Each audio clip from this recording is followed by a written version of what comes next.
இறுதியில்தான் தேசிய கீதம் பாடப்படுவது சட்டப்பேரவையின் மரபு என திமுக எம்எல்ஏ ஏவ வேலு பேசியிருக்கிறார். தற்போதைய அண்மை செய்தியாக நாம் பார்த்து கொண்டிருக்கிறோம்.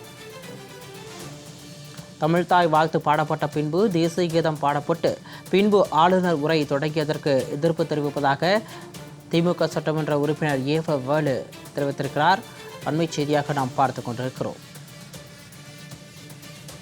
ஆளுநர் உரையின் போது தேசிய கீதம் 2 முறை பாடப்பட்டது தொடர்பாக சட்டப்பேரவையில் காரசார வாதம் நடைபெற்று வருகிறது.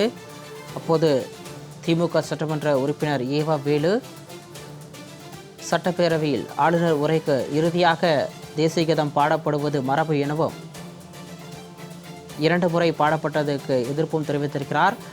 கூடுதல் விவரங்களோடு எமது செய்தியாளர் தாரணி இணைப்பில் இருக்கிறார். வணக்கம் தாரணி. சட்டப்பேரவையில் ஆளுநர் உரையின் போது 2 முறை தேசிய கீதம் பாடப்பட்டது சட்டப்பேரவையின் மரபை மீறியதாக பார்க்கப்படுவதாக ஏவ வேலு தெரிவித்திருக்கிறார். கூடுதல் விவரம்.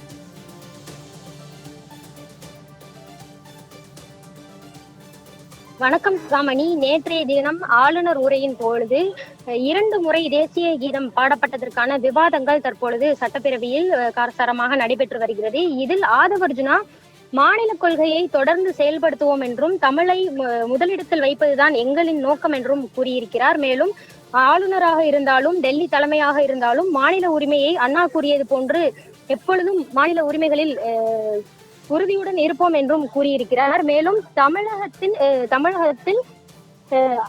தமிழகத்துக்கு முன்னுரிமை கொடுத்து தமிழக ஆளுநரையும் தமிழக மக்களுக்கு மரியாதை வைத்த அரசு என்று அவர் கூறுகிறார்.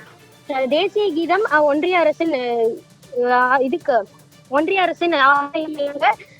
நேற்று பாடப்பட்டது என்றும் தெரிவித்திருந்தார். ஆனால்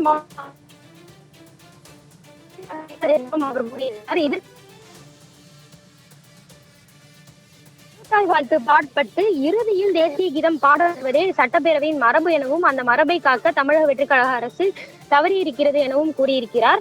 முதலில் வழக்கமாக தமிழ்தாய் வாழ்த்து பாடப்படுவதும் அதற்கு பின்பு ஆளுநர் உரை நடைபெற்ற பிறகு ஆளுநர் உரையின் தமிழாக்கம் கொடுக்கப்பட்ட பிறகு இறுதியில் தான் தேசிய கீதம் பாடப்படும் என்று அவர் கூறியிருக்கிறார். மேலும் தமிழ்தாய் வாழ்த்திற்கு பிறகு தேசிய கீதம் பாடப்படுமானால் நேற்றைய நிகழ்ச்சி நிரல் புத்தகத்தில் நீங்கள் ஏன் அதை குறிப்பிடவில்லை எனவும் தமிழக வெற்றிக்கழக அரசை பார்த்து கேள்வியை எழுப்பியிருக்கிறார். நேற்று கொடுத்த நிகழ்ச்சி நிரல் புத்தகத்தில் தமிழ்தாய் வாழ்த்திற்கு பிறகு ஆளுநர் உரை என்றுதான் குறிப்பிடப்பட்டிருக்கிறது எனவும் தமிழ்தாய் ஏன் பாடப்பட்டது எனும் கேள்வியையும் அவர் எழுப்பியிருக்கிறார். தமிழ்தாய் வாழ்த்து பாடப்பட்ட பின்பு தேசிய கீதம் பாடப்படும் என்று உங்களுக்கு முன்னதாகவே தெரிந்திருந்தால் நிகழ்ச்சி நிரல் புத்தகத்தில் ஏன் அதை குறிப்பிடவில்லை என்றும் அவர் கேள்விகளை எழுப்பியிருக்கிறார். சிகாமணி, அண்மை தகவலுக்கு நன்றி தாரணி.